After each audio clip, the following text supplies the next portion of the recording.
Good morning दोस्तों। तो कैसे हैं आप सभी लोग? आई होप आप सभी लोग ठीक होंगे। तो यह व्लॉग मेरा 11 सितंबर दिन गुरुवार की सुबह से लेकर रात तक के डेली रूटीन वर्क के पूरे दिन के कामों का है।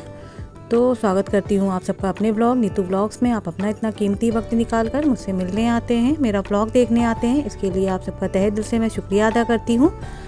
तो सबसे पहले मैं उठी थी तो अपने घर में पूरे सफाई से झाड़ू लगा लिया था। आज बृहस्पतिवार का दिन था तो मैंने पोछा घर में नहीं लगाया हुआ था, खाली झाड़ू ही लगाया था। और बृहस्पतिवार के दिन मैं पोछा नहीं घर में लगाती हूँ। फिर नहा कर आ गई थी अपने घर के मंदिर में। मैंने शिवलिंग पर जलाभिषेक कर दिया था, पूरे भगवानों को गंगा जल मिले पानी से स्नान करा दिया था। और फिर जो है पूरे घर में आरती का दीपक दिखा दिया था। और जो है शिवलिंग पर भी जल की जो है जलाधारी में जल भर दिया था और उनको चंदन वंदन लगा दिया था। पूरे घर में आरती का दीपक घुमा दिया था। उसके बाद मैं अपनी किचन में आ गई थी। तो सबसे पहले मैंने बच्चों के टिफ़िन के लिए तैयारी शुरू कर दी थी, क्योंकि स्कूल लोगों को जाना रहता है। तो उसी सुबह ही मैं खाना बना लेती हूँ, उसी को मैं बच्चों के टिफ़िन में रख देती हूँ। और सुबह मैं वही हम लोग ब्रेकफास्ट उसी का कर लेते हैं जो बनता है बच्चों के टिफ़िन के लिए।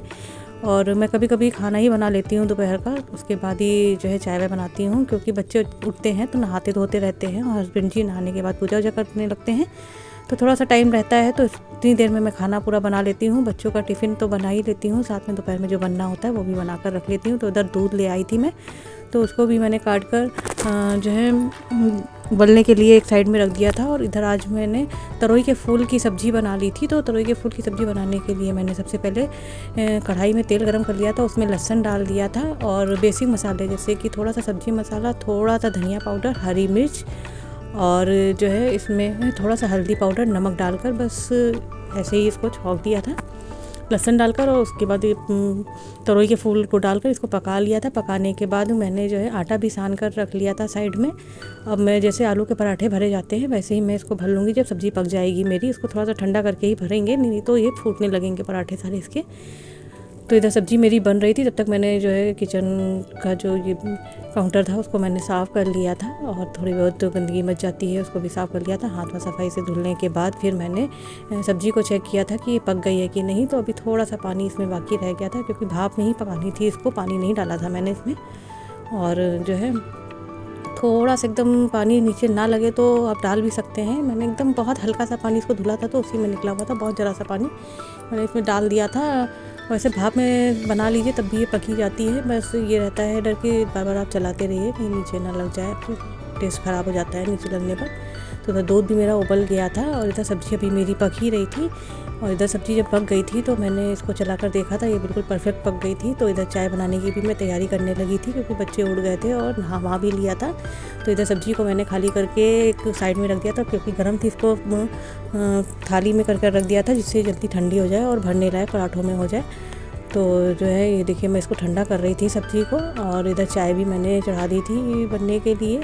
इसमें जो है चाय में चीनी, चाय की पत्ती, दूध और पानी सब मिलाकर मैंने एक साइड में चढ़ने के लिए चढ़ाकर गैस पर रख दिया था। और ये चाय उबल रही थी, इधर मैंने पराठे भी फटाफट बना लिए थे सारे। तो ये देखिए मैं तरोई के फूल को आटे में भरकर जैसे आलू के पराठे बनाए जाते हैं सेम उसी तरीके से बनाकर तेल में लगाकर इसको रख दिया था। ये खाने में काफ़ी टेस्टी लगते हैं, इसको अचार के साथ खाइए, सुबह की चाय के साथ तो बहुत अच्छे लगते हैं। ऐसे भी आप खा सकते हैं खाने में भी इसको।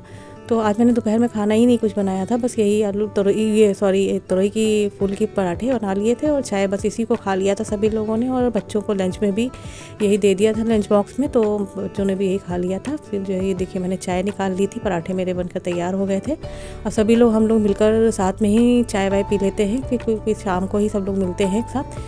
तो इस टाइम पे सब लोग एक साथ ही जो है चाय पी लेते हैं सुबह की, और जो जिसको खाना होता है वो खा लेता है। कभी कभी बच्चे पराठे वराठे नहीं खाते हैं, नमकीन और बिस्किट खाते हैं, लेकिन आज ये बना हुआ था तो मैंने कहा ये खा लो, ये थोड़ा पौष्टिक रहते हैं। इधर बच्चों का टिफ़िन भी मैं लगाने लगी थी कि चाय वाय पीने के बाद फ़ौरन ये तैयारी स्टार्ट कर देंगे स्कूल की यूनिफॉर्म में। तो मैं बैग में जो है टिफ़िन और पानी की बॉटल इनकी रख दूँगी कि कोई चीज़ छूटे नहीं स्कूल जाने के टाइम पर। फिर इधर सारा काम हो गया था, मैंने आज दोपहर का खाना बनाया ही नहीं था, बस यही खा लिया था हम लोगों ने।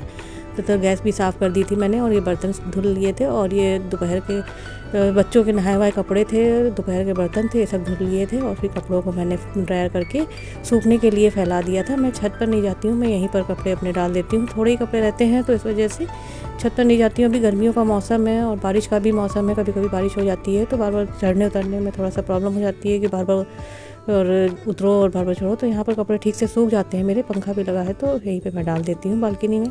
फिर ये शाम की मेरी है जो है वीडियो, जो मैं पूजा कर रही थी शाम को।